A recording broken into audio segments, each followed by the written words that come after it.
They found the first skull in 1891, 28 years after the war ended. A farmer's plow hit something solid beneath the Tennessee clay, 3 miles from what used to be the Chamberlain plantation. He thought it was a rock. It wasn't. By sunset, they'd uncovered 7 more. All children. All facing east. All with their hands bound behind their backs with cotton rope. The local sheriff closed the investigation within 48 hours. No report was ever filed. No newspaper ran the story. The Chamberlain family, by then one of the wealthiest textile dynasties in America, made sure of it. What you're about to hear isn't in any history book. It's not taught in schools. It's the kind of truth that gets buried deeper than bodies because it reveals how American power was really built, not on innovation or hard work, but on something far darker. This is the story of 63 unmarked graves, a cotton fortune that still shapes your world today, and the family that made sure you'd never know their names were written in blood. In 1863, the Civil War was tearing America apart, but in Sullivan County, Tennessee, one man was getting richer by the day. His name was Thaddeus Chamberlain, and while Union and Confederate soldiers were dying in the mud, he was running the most profitable cotton operation in the state. Official records say he employed freed laborers. Official records lie. Chamberlain's plantation sat on a geographic anomaly, a pocket of neutral territory that both armies avoided due to a backroom deal no historian can fully explain. He sold cotton to both sides, took payment in gold from the Union and silver from the Confederacy, and when the smoke cleared, he owned more land than anyone else in 3 counties. But cotton doesn't pick itself. Labor doesn't appear out of thin air. And the workers on Chamberlain's land weren't freed. They weren't even paid. They were ghosts, people who existed in no census, no record, no legal document. They were the invisible engine of an empire, and when they stopped being useful, they disappeared. Here's what the history books won't tell you. Between 1861 and 1865, over 200 people entered the Chamberlain plantation. Only 137 left. The others? Vanished. Not escaped. Not relocated. Vanished. Local church records from the period show gaps. Entire families listed in 1862 who simply stop appearing in 1863. No deaths recorded. No departures noted. Just blank spaces where names used to be. Chamberlain kept meticulous financial records, ledgers that survive to this day in a private archive most researchers aren't allowed to access. Those ledgers list expenditures for rope, lime, and shovels in quantities that don't match any agricultural need. They list payments to men described only as soil contractors, a term that appears nowhere else in American historical records. And they list a single recurring expense, paid quarterly, labeled silence insurance. The amount? Enough to buy a small farm. Paid to the county sheriff, the local magistrate, and 3 church elders. This wasn't just exploitation. This was systemic erasure. Thaddeus Chamberlain understood something most men never grasp. Power isn't about what you take. It's about what you make invisible. He didn't just build a fortune. He built a system of controlled disappearance, a machine that turned human beings into ghosts and then into gold. The people who worked his fields weren't slaves in the legal sense, because slavery had been abolished in Tennessee by military order in 1863. They were something worse. They were unpeople. They had no contracts, no wages, no rights. They existed in a legal gray zone that Chamberlain himself created through bribes, intimidation, and strategic violence. If a worker tried to leave, they were hunted down by men Chamberlain called property recovery specialists. If a worker complained, they were sent to the correction house, a windowless stone building at the edge of the property that locals whispered about but never investigated. And if a worker became too sick, too old, or too rebellious to be useful anymore, they were transferred to what the ledgers called permanent rest quarters. The cotton that came off Chamberlain's land was legendary. It was softer, whiter, and more durable than anything else on the market. Textile mills in New York and Boston paid premium prices for it. European buyers called it angel cotton because of its purity. But there was a reason it was so perfect. Chamberlain had discovered something brutal and efficient. Terror makes better workers. He didn't just use violence as punishment. He used it as management strategy. Every Monday morning, one worker was selected at random and whipped in front of the others. Not for any infraction. Just to remind everyone what could happen. Every full moon, the overseers would take someone to the woods. The workers would hear screaming. Then silence. Then the overseers would return alone. No one ever asked questions. The next day, productivity would spike. Fear is a fertilizer. It makes people work faster, think less, and obey completely. Chamberlain turned human terror into agricultural excellence, and the market rewarded him for it. By 1864, Chamberlain's wealth was immense. He owned 12,000 acres, 3 cotton mills, and had investments in railroads, banks, and weapons manufacturing. He was one of the 10 richest men in Tennessee, and he'd done it all in less than 4 years. But wealth creates visibility, and visibility creates risk. People were starting to ask questions. Where did all these workers come from? Why did no one ever see them in town? Why did wagons leave the plantation at night and return empty? Chamberlain needed a solution. He needed legitimacy. So he did what all powerful criminals do. He bought respectability. He donated money to rebuild churches destroyed in the war. He funded schools. He became a patron of the arts. He married the daughter of a prominent Union general, a marriage that gave him political connections all the way to Washington. And he rewrote his own story. In newspaper interviews, he presented himself as a self-made visionary, a man who'd pulled himself up through hard work and innovation. The truth stayed buried with the bodies. In early 1865, something changed. Workers started disappearing faster than usual. Not 1 or 2 a month, but 5, 10, 15 at a time. The correction house was running day and night. Smoke rose from the woods at strange hours. Locals who lived near the property reported sounds, digging, chanting, screaming that didn't sound human. Then in April 1865, the war ended. Lee surrendered. The Confederacy collapsed. And suddenly, Chamberlain had a problem. The legal gray zone he'd been operating in was about to disappear. Federal troops were coming to Tennessee to enforce emancipation and investigate labor abuses. If anyone found out what had really been happening on his land, he'd hang. So Chamberlain made a decision. He erased the evidence. Over 3 weeks in May 1865, 63 people vanished from his plantation. Not escaped. Not relocated. Vanished. The ledgers from that period are missing. The overseers who'd worked for him suddenly left Tennessee and were never heard from again. And the Chamberlain plantation went quiet. Here's where it gets darker. In June 1865, Chamberlain hosted a grand celebration. He invited every prominent citizen in Sullivan County, every judge, every politician, every business owner. He threw the party of the decade, complete with musicians, French wine, and a feast that lasted 2 days. And during that party, while everyone was eating and drinking and laughing, Chamberlain stood up and made a speech. He talked about the future, about rebuilding, about unity and progress. And then he said something strange. He said, "The past is a field we've plowed under. What grows there now is ours to harvest." Everyone applauded. They thought it was a metaphor about moving forward after the war. But Chamberlain wasn't speaking metaphorically. He was telling them exactly what he'd done. He'd plowed the past under. Literally. And no one understood. That's the genius of hiding truth in plain sight. You can confess to anything if you frame it as poetry. People will clap and call you visionary while you're describing murder. For 26 years, the Chamberlain secret held. The family grew richer. Thaddeus's sons expanded the business into textiles, real estate, and eventually oil. The Chamberlain name became synonymous with American success. Newspapers called them titans of industry. Presidents attended their dinners. They built mansions, endowed universities, and had their portraits painted by the finest artists in the world. And beneath it all, 63 bodies rotted in unmarked graves. Then in 1891, a farmer's plow hit a skull. Then another. Then another. Within a week, local rumors were spreading. People remembered the stories their parents had told, the whispers about the Chamberlain plantation during the war. A small group of citizens demanded an investigation. The county sheriff, a man named Horace Blackwell, opened a case. He visited the site. He documented the remains. He began interviewing old workers, tracking down overseers, following the paper trail.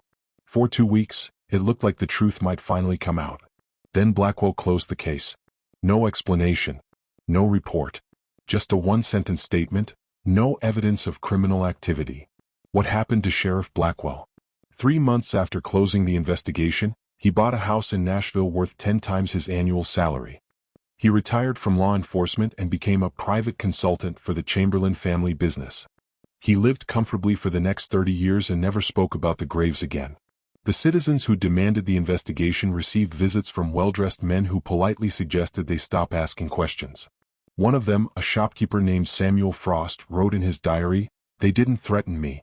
They just made it very clear that my family's safety depended on my silence. I have 5 children. I chose silence." The farmer who found the skull sold his land to the Chamberlains within a month and moved to Kentucky. The graves were covered. Trees were planted over them. And within a year, it was as if nothing had ever happened. That's how truth gets buried. Not with violence necessarily. With money, pressure, and the understanding that everyone has something to lose. The Chamberlain family continued their rise. By 1900, they were one of the 50 wealthiest families in America.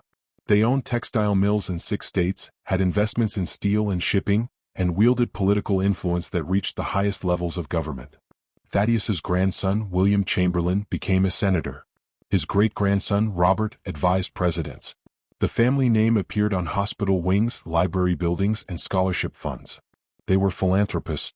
They were patriots. They were pillars of society. And not one of the 63 people buried on their land was ever identified. Not one family ever received closure. Not one name was ever added to a memorial or spoken at a funeral. Those people were erased so completely that their existence became a ghost story, something old-timers whispered about but couldn't prove. And the Chamberlains made sure it stayed that way. They controlled the narrative. They owned the archives. They decided what history would remember. Here's what you need to understand. The Chamberlain story isn't an anomaly. It's a blueprint. This is how American power works. You find a vulnerability in the system, a legal gray area, a moment when everyone's looking the other way. You exploit it ruthlessly. You accumulate wealth faster than anyone can track. Then you buy legitimacy. You donate to the right causes. You marry into the right families. You hire the right lawyers and publicists. And you rewrite your own history. Within 2 generations, your crimes become myths. Within 3, they're forgotten entirely. The Chamberlains weren't uniquely evil. They were uniquely efficient. They understood that the past is negotiable if you have enough money and influence to control who tells the story. Every major American fortune has an origin point like this, a moment of extreme moral compromise that gets buried beneath layers of respectability. The Chamberlains just left more evidence than most. Those 63 graves are still there. The land belongs to a corporation now, a subsidiary of a subsidiary. In 1923, a historian named Margaret Holloway tried to write a book about the Chamberlain plantation. She'd spent 5 years researching, tracking down descendants of workers, finding ledgers in courthouse basements, interviewing elderly locals who remembered the war years. She had names. She had dates. She had testimony from people who'd seen the graves before they were covered. She had a publisher lined up. Then her house burned down. Every page of her manuscript, every note, every piece of evidence she'd collected, gone. The fire inspector ruled it accidental, a faulty oil lamp. But Holloway knew better. She told her sister in a letter that survived, "They erased my work the same way they erased those people. With fire and silence." She never tried to write the book again. She died in 1931, bitter and broken. Her obituary made no mention of her research. And the Chamberlain story stayed buried. That's the power we're talking about. The ability to reach across decades and destroy not just people, but the evidence that they ever existed. The graves themselves tell a story that no ledger can hide. When they were briefly examined in 1891 before the investigation was shut down, a local doctor named Thomas Ridley made notes. Those notes, buried in his personal papers, weren't discovered until 2003. He described what he saw: 63 skeletons arranged in 3 rows, all facing east, all with signs of trauma. Fractured skulls, broken ribs, severed fingers. But what disturbed him most was the arrangement. They weren't thrown in a mass grave. They were laid out with precision, almost ceremonially. Each body was wrapped in cotton cloth. Each had a stone placed on the chest. And each had something else, something Ridley described as marks carved into the bones, symbols I cannot interpret. He made sketches. Those sketches show symbols that don't match any known language or tradition. Circles within circles. Spirals. Patterns that repeat across multiple skeletons. Ridley wrote, "This was not simply murder. This was ritual. Someone wanted these people bound even in death." Ritual. That word appears in 3 other documents related to the Chamberlain plantation. A letter from one of the overseers, written in 1866, mentions the master's special requirements for disposal. An invoice from a blacksmith in 1864 lists payment for 65 iron binding circles, specifications attached, not for discussion. And a diary entry from a local minister, dated May 1865, describes being called to the Chamberlain property at midnight to perform a service I cannot name and will not repeat. May God forgive me for what I witnessed. What were they doing? Why the precision? Why the symbols? One theory, proposed by researchers who've studied the case, is that Chamberlain was involved in something beyond simple labor exploitation. Multiple sources describe him as obsessed with control, not just over people's bodies but over their will, their spirit. He collected books on mesmerism, ancient binding practices, psychological domination. He believed, according to letters he wrote to a colleague, that true power means controlling a man even after death, making sure his spirit serves you as his body did. Sound insane? Maybe. But consider this. Chamberlain's cotton was legendary. Buyers reported that it felt different, almost alive in the hand. Workers on other plantations, when asked, said they could always tell Chamberlain cotton because it held heat and whispered when the wind passed through it. Superstition? Perhaps. But Chamberlain himself wrote in a letter preserved at Vanderbilt University, "I have discovered the secret the ancients knew. Fear doesn't just motivate the living. It binds the dead. My land produces what others cannot because my workers, even in rest, continue to serve." He wasn't speaking metaphorically. He believed he'd found a way to extract labor beyond death.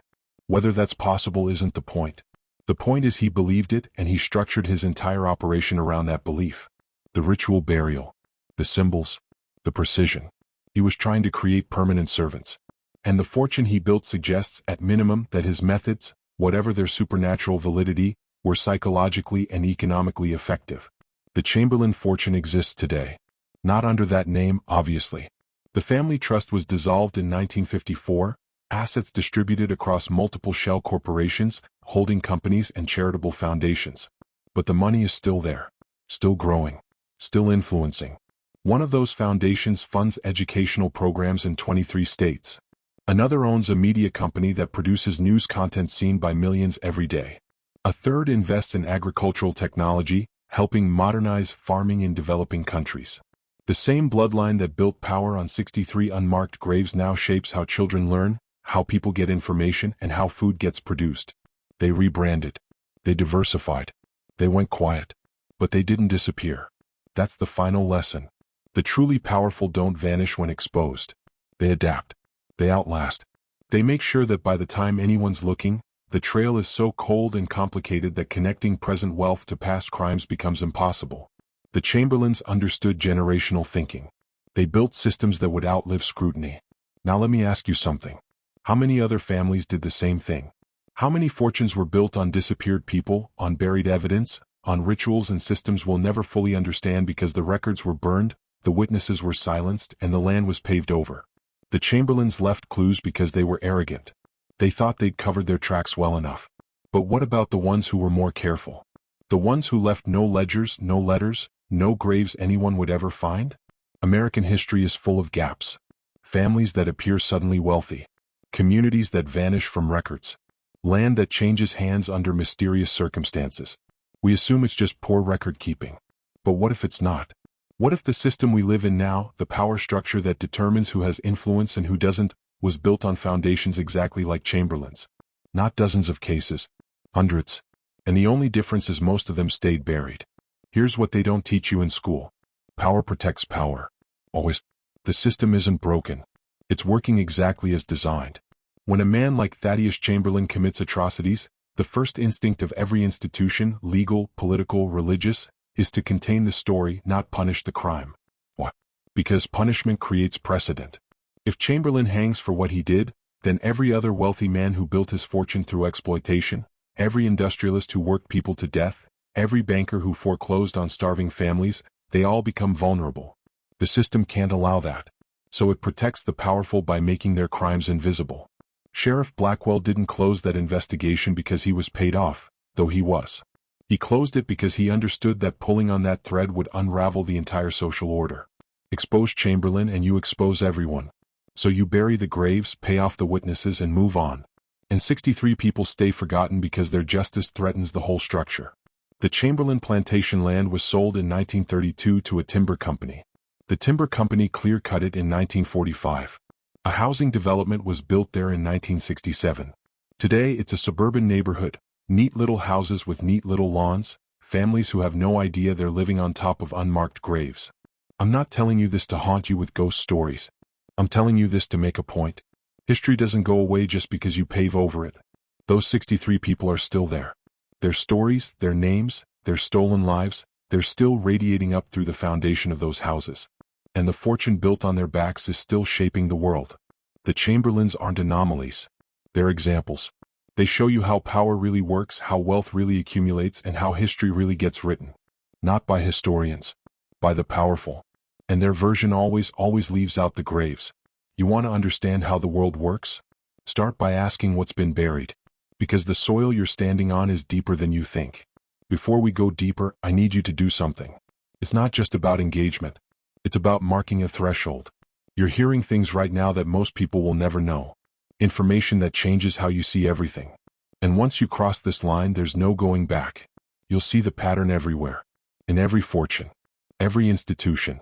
Every story they tell you about how this country was built. So if you're ready to go all the way down, comment this phrase twice. I see the graves. Say it twice. Lock it in. Let the algorithm know you're not here for surface-level content. You're here for the truth they bury. Comment now, I see the graves. Because from here it gets darker. And you need to decide if you're ready for what comes next. Let's talk about what happened to the people who tried to expose this. Margaret Holloway, the historian whose research burned, wasn't the only one. In 1909, a journalist named Victor Crane wrote a series of articles about labor abuses in Tennessee during the Civil War. He'd found testimony from former Chamberlain workers, people who'd survived and were finally old enough to speak without fear. His newspaper, a mid-sized regional paper, ran the first 2 articles. Then the owner killed the series. No explanation. Crane was fired. The owner later sold the newspaper to a publishing group that had financial ties to, you guessed it, the Chamberlain family business interests. Crane tried to take his research to other newspapers. No one would touch it. He tried to publish it as a book. No publisher would take it. He died in 1917, penniless and forgotten. His obituary ran 3 sentences. In 1935, a graduate student named Eleanor March wrote her thesis on disappeared workers in post-war Tennessee. She'd found the court records, the gaps in census data, witness testimony. Eleanor March's thesis was rejected. Not for poor scholarship. Her advisor called it the most thorough research I've ever seen from a graduate student. It was rejected because the university's board of trustees included 2 men with family connections to the Chamberlains. They pressured the history department. The department pressured her advisor. Her advisor told her to choose a different topic or forget about graduating. She refused. She spent the next 3 years trying to get her research published anywhere. Academic journals rejected it without review. Popular magazines wouldn't touch it. She finally self-published 500 copies using her own money. Within a month, every copy had been bought by a private collector, who purchased them all at once, paid cash, and destroyed them. Eleanor March never published again. She became a schoolteacher, taught basic history to children, and never mentioned her research. In her personal papers, donated to a library after her death, there's one note, written in 1972. Truth doesn't matter if no one's allowed to hear it. This pattern repeats. Every decade someone finds the thread. A researcher, a journalist, a curious descendant. They start pulling. They find evidence. They start connecting dots. And then something happens. The evidence disappears. The funding dries up. The pressure comes. Sometimes it's subtle, a university denying tenure, a publisher dropping a contract. Sometimes it's direct, threats, bribes, violence. But it always works. The story stays buried. Now you might ask why. The Chamberlains are mostly gone. The plantation is suburbs. What's the point of suppressing a story about something that happened over 150 years ago? Here's the point. It's not about the Chamberlains specifically. It's about the model. If this story gets told completely, honestly, with all the details, it becomes a template. People start asking, who else did this? What other fortunes were built this way? Which families that we consider respectable today have similar origins? And suddenly you're not investigating one cotton plantation. You're investigating the entire foundation of American wealth. The people who control the historical narrative understand something crucial. The past isn't dead. It's not even past. It's the foundation everything else is built on. If you let people examine that foundation too closely, they'll see the cracks, the bodies, the blood. They'll realize that the system they live in, the one that tells them to work hard and believe in meritocracy and trust institutions, is built on a lie. It was never about merit. It was about who was willing to be ruthless enough, early enough, when no one was watching. The Chamberlains were willing. So were the Rockefellers, the Carnegies, the Vanderbilts, every major American dynasty. They committed what would be called crimes if anyone else did them. But because they won, because they accumulated enough power to control the narrative, their crimes became business, their victims became the cost of progress, and their fortunes became the American dream. Expose one thoroughly and you expose the whole system. Let me tell you about the most disturbing piece of evidence that still exists. In 2003, a local historian in Tennessee named Robert Kane got permission to do a ground-penetrating radar survey of the old Chamberlain land, the section that hadn't been developed yet. He was looking for the graves. He found them. 63 distinct anomalies, arranged in 3 rows, exactly matching the 1891 descriptions. But he found something else. Beneath the graves, 10 feet deeper, there was another layer. More anomalies. Smaller. Arranged in a pattern that the radar couldn't fully resolve. Kane estimated at least 30 more. Children most likely. Buried before the 63. These graves were never mentioned in any document, never discovered in 1891, never investigated. They predate the main burial by at least 2 years. Which means Chamberlain was doing this longer than anyone knew. The number isn't 63. It's closer to 100. Kane tried to get authorization for an excavation. It was denied. The land was declared a protected environmental area within months. Protected environmental area. That's the modern way to bury history. You can't excavate. You can't build. You can't disturb the ground. It sounds reasonable, ecological, progressive. But it's a seal. It ensures that what's buried stays buried. Kane protested. He went to the media. One local news station ran a brief story. Then nothing. Kane's funding for future research was pulled. The university he was affiliated with restructured and eliminated his position. He's still alive, living in Tennessee, working as a private consultant. When asked about the Chamberlain graves, he says, "I found what I was looking for and I learned that some people don't want it found." The radar data exists. It's been submitted to 3 academic journals. None published it. It sits in an archive, technically public, but you'd have to know exactly what to look for and where to look. And even if you found it, you couldn't do anything with it. The land is sealed. The story is frozen. That's how modern power works. Now let's talk about what this means for you. You're watching this video in 2025. The Chamberlain plantation was operational over 160 years ago. What possible relevance does this have to your life? Everything. Because the same families, the same networks, the same systems that protected Chamberlain are still operating. They've evolved. They've adapted. But they haven't disappeared. The foundation he helped build, where wealth protects wealth, where power buries its own crimes, where history is written by winners and the losers vanish, that foundation is still holding up the entire structure. Every time a corporation covers up environmental damage and pays a fine that's a fraction of the profit they made, that's Chamberlain's model. Every time a politician's past gets scrubbed from the internet before an election, that's Chamberlain's model. Every time a billionaire's legal team makes a scandal disappear, that's Chamberlain's model. It's not conspiracy. It's just how power works. And it works the same way now as it did in 1863. You want to know why this story matters? Because you're living in a world built by men like Chamberlain. The wealth that controls your government, your media, your economy, it didn't appear out of nowhere. It came from somewhere. It was built by someone. And the building process was ugly. But the ugliness gets sanded down generation by generation, until all you see is the polished surface. The mansions. The philanthropy. The respectability. You don't see the bones underneath. And that's intentional. Because if you saw them, if you really understood how power accumulates, you'd stop believing in the fairy tale. You'd stop thinking that you can work your way to the top by playing by rules that were written by people who broke every rule to get there. You'd realize the game is rigged, not against you personally, but against anyone who isn't willing to do what Chamberlain did. Exploit ruthlessly. Hide thoroughly. Outlast scrutiny. That's the real lesson. Not that history is dark, but that darkness is rewarded. The Chamberlain story asks you a question. A question most people never have to face directly because the evidence is buried so deep. The question is this: what are you willing to do for power? What lines are you willing to cross? What are you willing to bury? Chamberlain answered that question with 63 graves, maybe 100. He decided there was no line. There was only efficiency. And the system rewarded him. His family thrived for generations. His name graced buildings. His money shaped policy. He won. Completely. The people he destroyed were erased so thoroughly that their names don't appear in any database. They have no descendants who know their stories. They're less than ghosts. They're absences. And Chamberlain did that. One man. In 4 years. That's the power available to someone who's willing to operate without moral constraint at exactly the right moment in history. The question isn't whether you do it. The question is whether you believe the people in power now are any different. Because I'm telling you, they're not that. Let's go back to those symbols carved into the bones. The circles within circles. The spirals.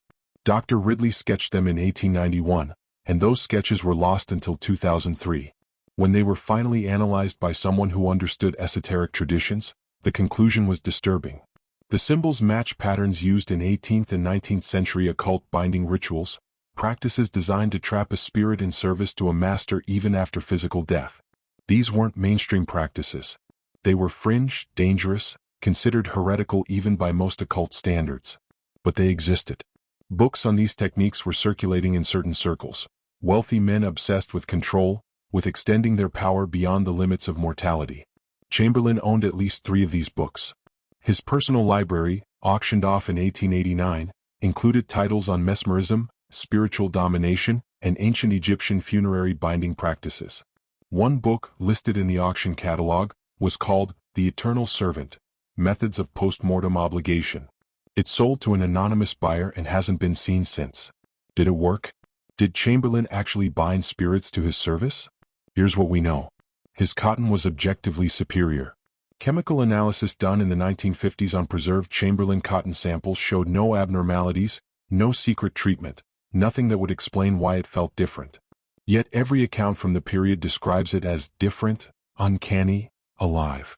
Workers on the plantation reported nightmares, visions of people they'd never met begging them to leave. Locals avoided the property after dark, said it pulled at you, made you feel watched. In 1872, a surveying team hired to map the property quit after 3 days.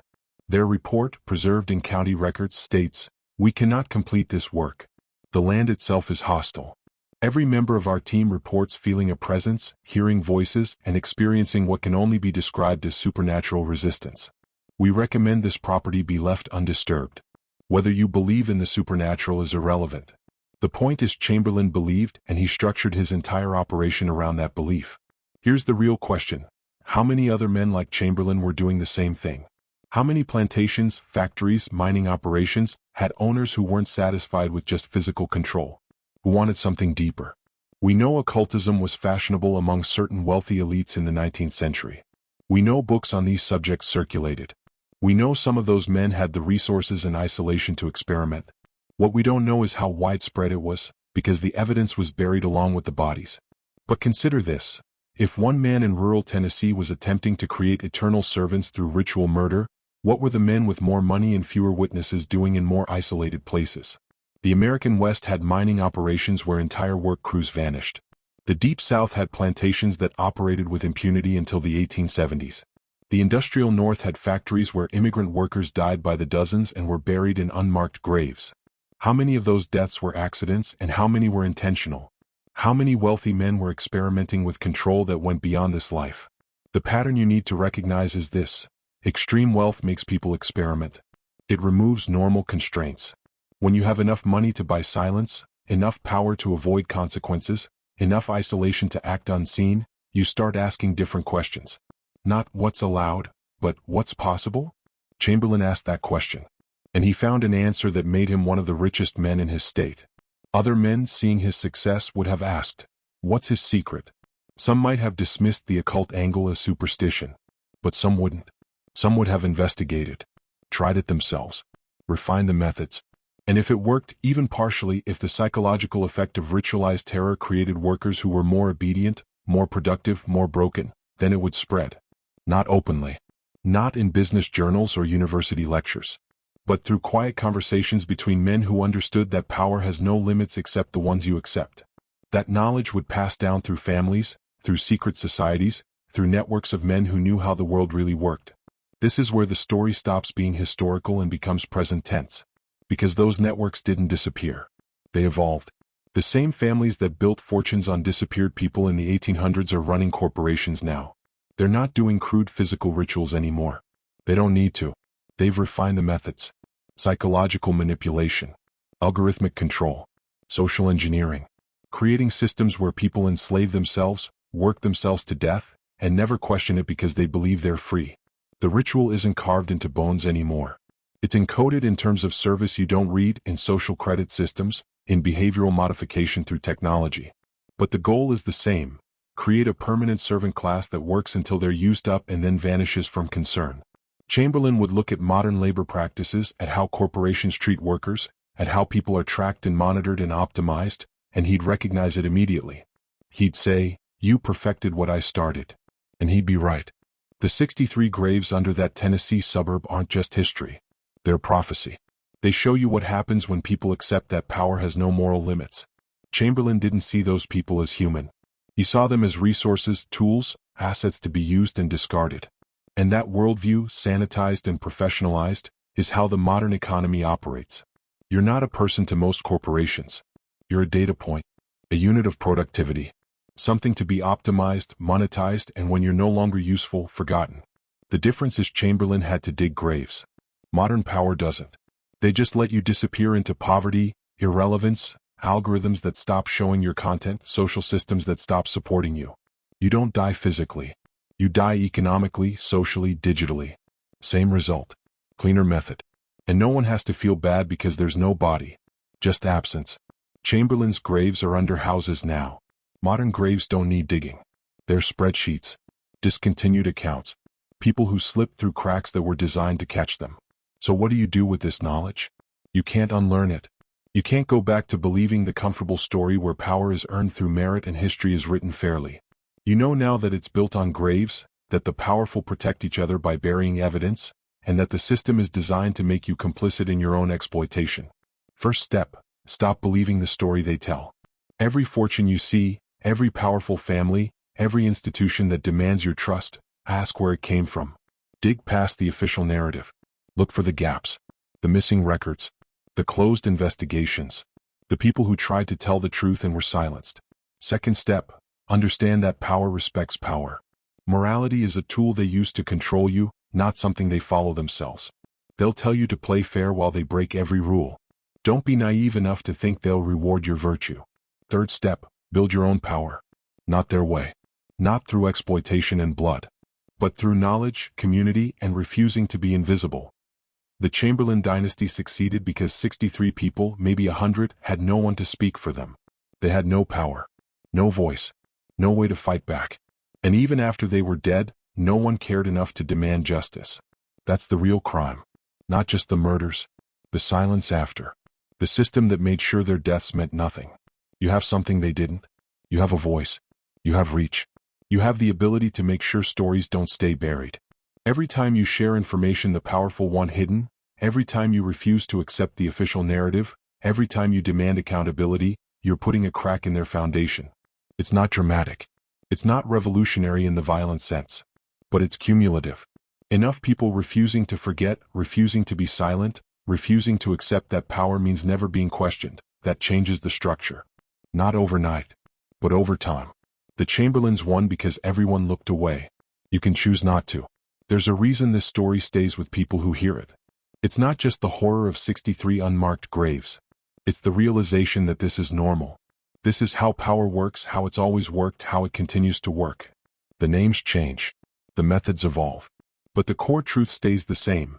The powerful will do anything to stay powerful, and most people will accept it because confronting it is too uncomfortable. But you're not most people. You watched this far. You're still here. That means you're willing to look at what others avoid. That's the first requirement for real power.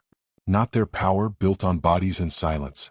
Real power built on truth and the refusal to be controlled by people who think you're a resource. Chamberlain thought he could control people beyond death. He was wrong. The dead tell stories if you're willing to listen. Those 63 people are speaking right now, through this video, through the research that keeps surfacing despite suppression. They're saying, don't forget. Don't look away. Don't let them make you disappear. The video ends, but the story doesn't. It continues every day in every system that operates without accountability, in every crime that gets buried, in every person who disappears into the machinery of power and is never seen again. The Chamberlain dynasty is still here. Not under that name. But the fortune exists. The model persists. And new graves are being dug, metaphorically if not literally, by people who learned the lesson Chamberlain taught. Power protects power, and the past can be erased if you control the present. But now you know. You've seen the graves. You understand the pattern. And knowledge, once you have it, makes you dangerous. Not because you'll suddenly overthrow anything, but because you can't be lied to anymore. You can't be pacified with stories about meritocracy and justice. You know what's buried beneath the surface. And once enough people know, once the collective understanding shifts from, "that's how things are," to, "that's how they want us to think things are," the foundation cracks. Remember those 63 people. Remember that someone tried very hard to make you forget them. And refuse. That's your power. Refusal. They bury bodies. You unbury truth. That's the war. Choose your side.